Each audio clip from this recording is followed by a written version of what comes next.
But they're hoping you won't notice that he didn't show them around the house or even into the house, which happens to be built to the wrong scale because it's a fucking doll's house and you're a grown child. You're not huge, but you're still a grown child and you can't fit into a doll's house. They'll go, oh, we'll have a nice cup of tea outside in the back garden while the sun is out. We will point out the house, so we'll say, look at my house, isn't it very nice? You might notice the whole back of it is on a hinge. The whole back of the house, doors, windows and everything, the whole wall opens up. On a sunny day, you can open that up. It's a bit dangerous sometimes, admittedly, especially if you're upstairs. If you get out of the wrong side of the bed, you just fall down a whole story. There's only 3 or 4 inches. But if you're built to the scale of a doll's house, it's a problem. And then, of course, your guest will say, wait a minute though, who lives in there? And you'll have to say, those are the children's bedrooms. They're smaller than me, so they live in there. I live down here outside.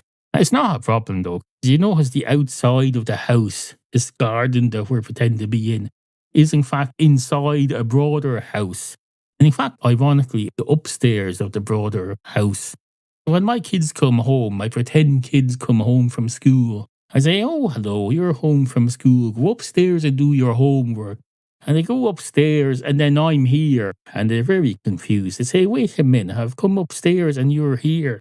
And you go, yes, I'm outside the house. I'm in the upstairs of the outer house. But that's the doll's house there that you live in. So you have to go up the other stairs in there now. Or I could just shove you in through the back. I can open up the back wall and shove you into the bedroom there, I suppose. I do that. Probably easier. Well, more enjoyable for me. I don't know if it's easier for you. It's not about you anyway. You're an imaginary child of an imaginary child inside a 2 cats walk into a bar story. So what do you matter? You don't matter at all. You're not even matter. You don't matter and you're not matter.